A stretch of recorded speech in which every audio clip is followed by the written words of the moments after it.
Jadi sekali lagi selamat datang.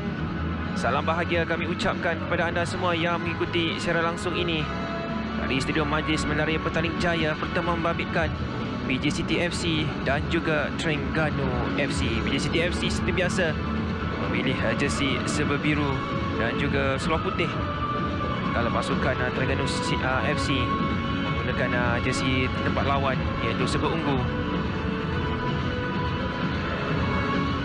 Memangnya di atas kertas dilihat pasukan Terengganu sebagai favourite untuk menang, namun rekod mereka kebelakangan ini tidaklah begitu memuaskan setelah menang 5-0 ke atas Perak dari 3 aksi terakhir.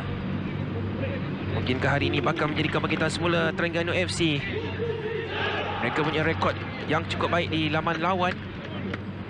Dengan setakat ini mereka berjaya meraih 5 kemenangan, selain 2 keputusan tewas dan juga 1 seri. Buktikan bila-bila mana sahaja pengadil iaitu Nazmi Nasaruddin untuk memulakan perlawanan. Dan itu dia bermula aksi hari ini, pertemuan PJ City dan Terengganu. Kami bawakan khas anda, Unify bawakan khas untuk anda aksi Liga Super yang ke-17 membabitkan PJ City dan Terengganu FC.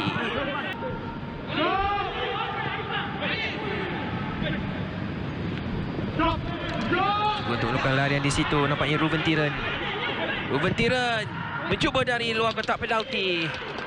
Ya, jaya ditampan dengan baik oleh Suhaimi. Faisal semula kepada Azam. Ini dia Desi Marcel, makan Konate, lemah saja. Terus saja dalam dakapan Kalamumwah oleh pertahanan PJ City. Hakimi. Saya pasti majoriti peminat-peminat Terengganu gembira dengan dalam kawalan Terengganu. Makan Konate kepada Faisal. Faisal cuba masuk kotak penalti. Satu hantaran cuba dibuat di situ oleh Azam Azmi, tapi dapat dinafikan oleh pertahanan PJ City. Namun datang lagi. Sekali lagi disiplin kental yang ditunjukkan oleh pertahanan PJ City.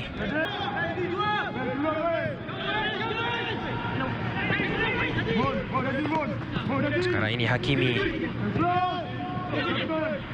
Bijak helah yang dibuat oleh di situ dan peluang untuk pasukan Terengganu, tetapi Tamil Maren melakukan larian yang cukup penting untuk menutup ruang kepada David Da Silva.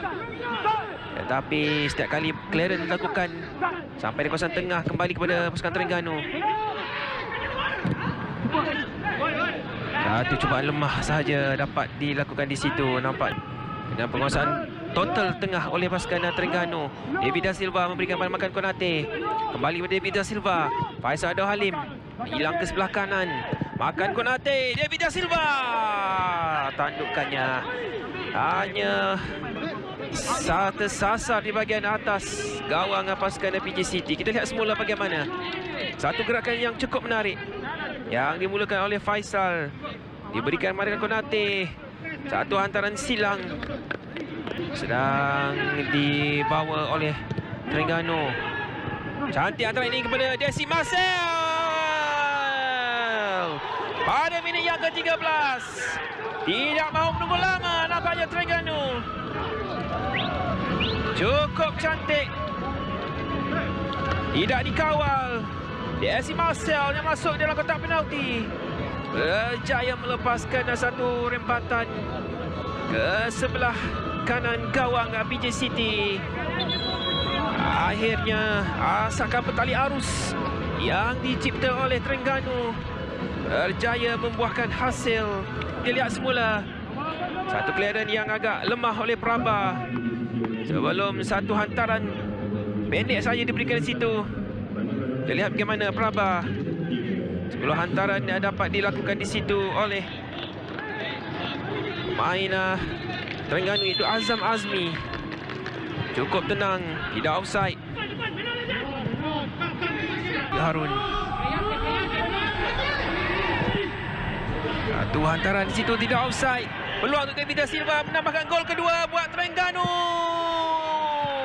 Satu chip yang mudah meletakkan Terengganu sudah pasti dalam genggaman 3 mata pada minit yang ke-87. Akhirnya setelah beberapa peluang keemasan dilepaskan, David Da Silva berjaya menembus kehampaannya yang juga jaringan peribadi buat dirinya bersama Terengganu FC.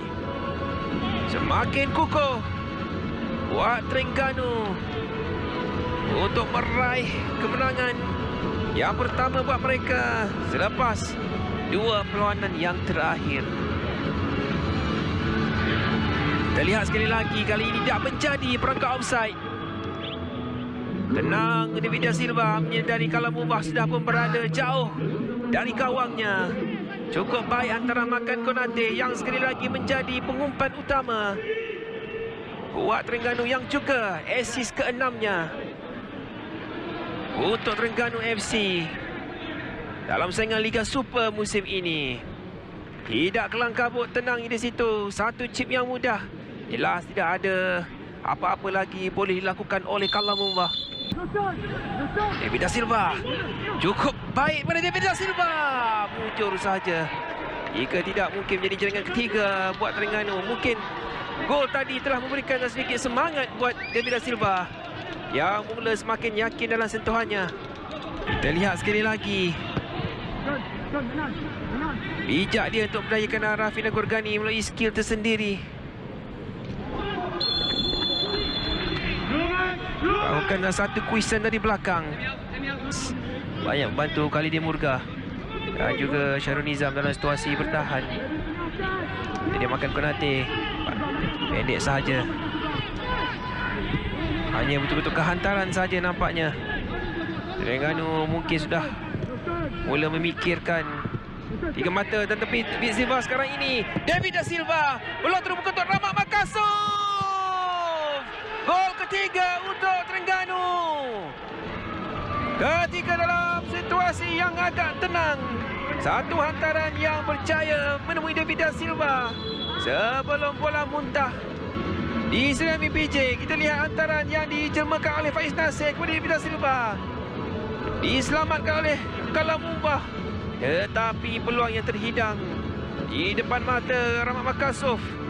Tidak ada masalah untuk pemain ini lepaskan satu sepakan tinggi untuk menewaskan Kalamumba buat kali ketiga. Pemain gantian yang dibawa masuk oleh Nafuzi Zain ini juga merupakan jaringan ketiga buat Rahmat Makasov. Dan itu juga bermakna gerakan terakhir buat Terengganu ketika pengadil meniup usia panjang iaitu Nazmi Nasaruddin menandakan kesimpulan di sidang PPJ pada hari ini.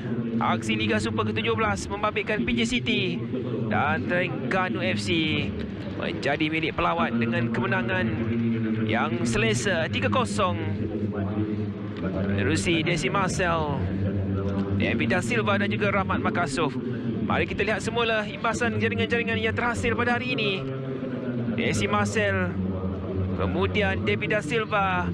Satu hantaran yang cukup kreatif, cukup baik dari Makan Konate, berjaya melepasi perangkap offside yang dibina oleh pertahanan PJ City sebelum pemain gantian Rahmat Makasov berjaya menyempurnakan peluang terhidang menerusi bola muntah. Percubaan David Da Silva